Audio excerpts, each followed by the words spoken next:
Hi, എല്ലാവർക്കും ഞങ്ങളുടെ പുതിയ വീഡിയോയിലേക്ക് സ്വാഗതം. ഇന്ന് ഞങ്ങൾ പോകുന്ന ട്രിപ്പ് സ്പെയിനിലേക്കാണ്. ഷെങ്കൻ വിസ കിട്ടിയതിന് ശേഷം ഇത് ഞങ്ങളുടെ ആദ്യത്തെ ഇൻ്റർനാഷണൽ ട്രിപ്പാണ്. അതുകൊണ്ട് ഇതൊരിക്കലും ഒരു പ്രീ പ്ലാൻഡ് ട്രിപ്പൊന്നും ആയിരുന്നില്ല. അതുകൊണ്ട് അതിൻ്റേതായ പോരായ്മകൾ ഇതിനുണ്ട്. ഞങ്ങൾ മെയിൻലി ഇതിൽ ട്രാവൽ ചെയ്യുന്നത് മലോർക്കയ്ക്കും ബാഴ്സലോണയ്ക്കുമാണ്. ഞങ്ങളുടെ ഫ്ലൈറ്റ് ലണ്ടൻ ഹീത്രൂവിൽ നിന്നായിരുന്നു. രാത്രി 8:50 ഫ്ലൈറ്റിൻ്റെ ടൈം. ഏകദേശം ഒരു 2.5 hours ജേർണി ആയിരുന്നു സ്പെയിനിലേക്ക്. അവിടുത്തെ ഒരു സമയം 11:30 ആയപ്പോൾ ഞങ്ങൾ അവിടെ എത്തി. എയർപോർട്ടിൽ നിന്ന് ഒരു 15 minutes ഡിസ്റ്റൻസ് ഉള്ള ഒരു ഏരിയയിലായിരുന്നു ഞങ്ങൾ ഹോട്ടൽ ബുക്ക് ചെയ്തിരിക്കുന്നത്.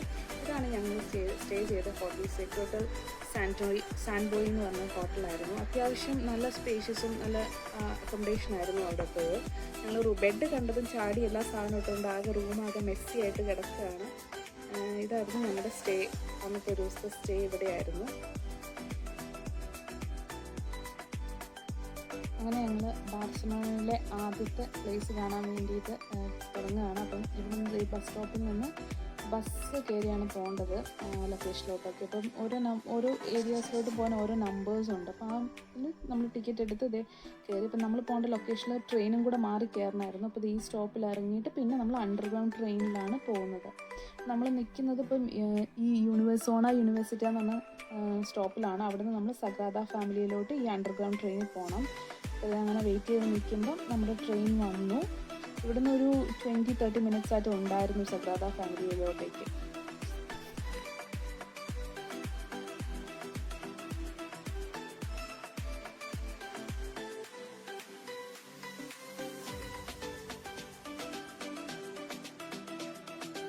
ഫൈനലി ഞങ്ങൾ സഗ്രാദ ഫാമിലിയ സ്റ്റേഷനിൽ ട്രെയിൻ ഇറങ്ങി. ഇവിടുന്ന് സ്റ്റെപ്സ് കയറി മുകളിലോട്ട് പോകുമ്പോൾ ലെഫ്റ്റ് സൈഡിൽ തന്നെയായിരുന്നു സഗ്രാദ ഫാമിലിയ. ഭയങ്കര ക്രൗഡഡ് ആയിരുന്നു. സിറ്റി എന്ന് പറഞ്ഞു കഴിഞ്ഞാൽ നമ്മൾ ലോസ്റ്റ് ആവാൻ വരെ ചാൻസ് ഉണ്ട്. ഭയങ്കര ക്രൗഡായിരുന്നു. ഭയങ്കര ലണ്ടനേക്കാളും ഭയങ്കര ക്രൗഡഡ് ആയിരുന്നു ഇവിടെ സിറ്റി. ഇതാണ് സഗ്രാദ ഫാമിലിയ എന്ന് പറയുന്നത്. ഇത് ഗൗഡി എന്ന് പറയുന്ന ആർക്കിടെക്റ്റിൻ്റെ വൺ ഓഫ് ദ ഫേമസ് കൺസ്ട്രക്ഷനാണ്. ഇതിൻ്റെ വർക്ക് തുടങ്ങിയത് 1882 മാർച്ചിൽ.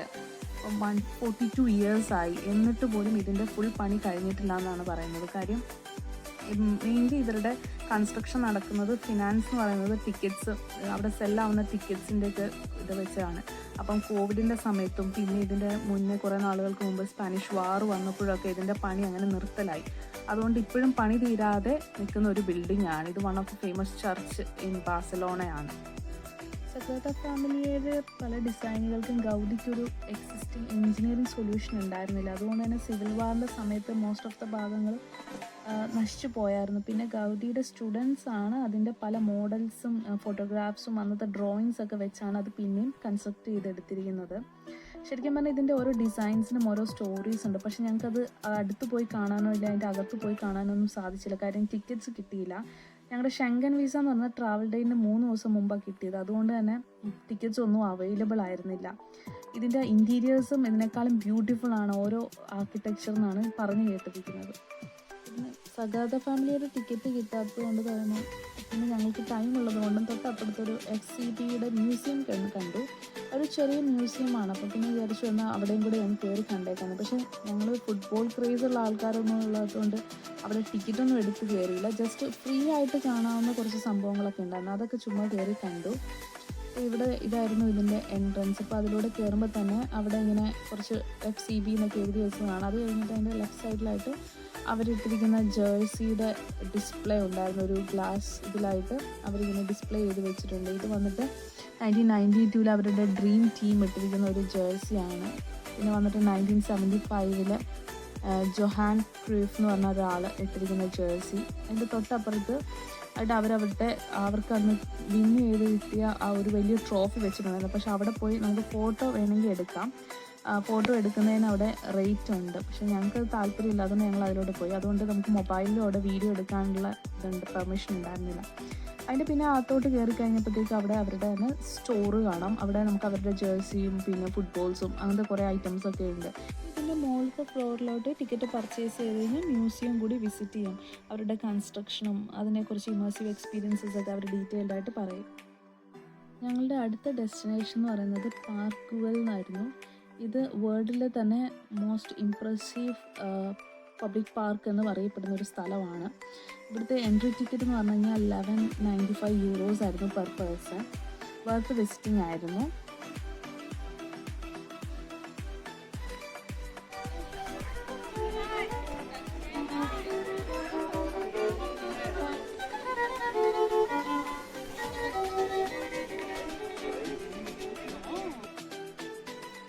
പാർക്കിൻ്റെ പണി തുടങ്ങിയത് 1900 to 1914 എന്ന് പറഞ്ഞ ആ കാലഘട്ടത്തിലായിരുന്നു.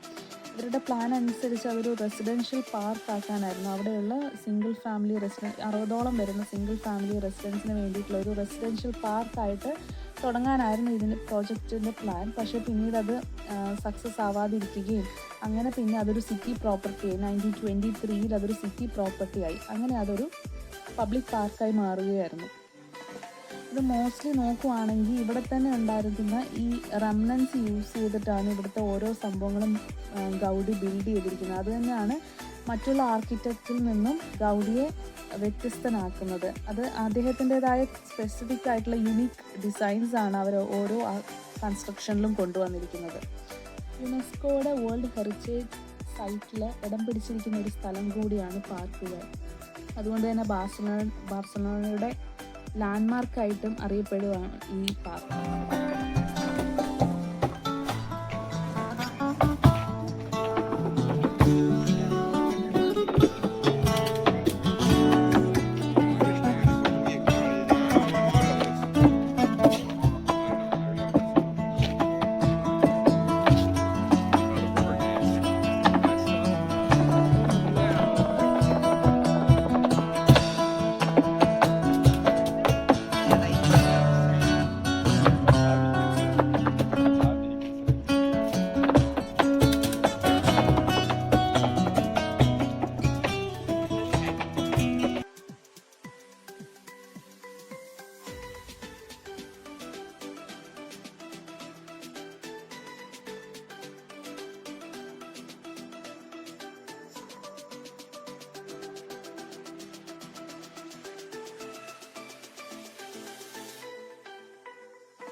താഴോട്ടേക്ക് നടന്നു വരുമ്പോൾ അവിടെ ഒരു വിശാലമായ സ്പേസ് കാണാം.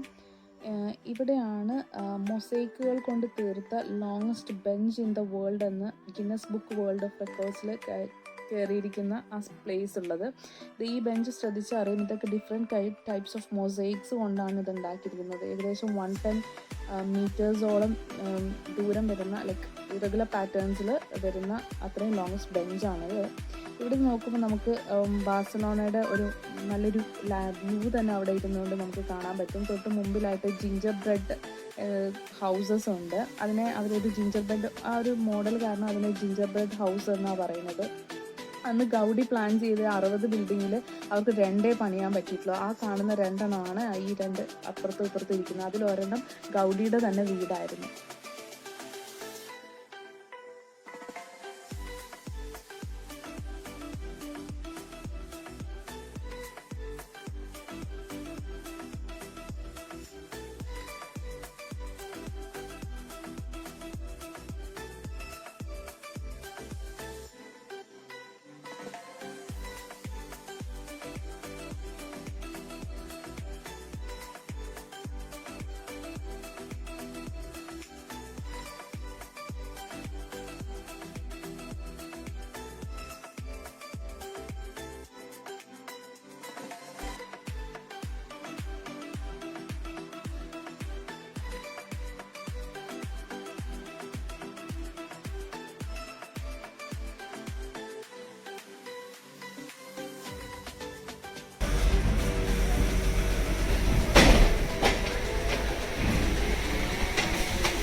ബിട്രിയ മാർക്കറ്റ് എന്ന് പറയുന്ന സ്ഥലത്തോട്ടായിരുന്നു. ഇതാണ് ബാഴ്സലോണയുടെ ഫേമസ് മാർക്കറ്റ്.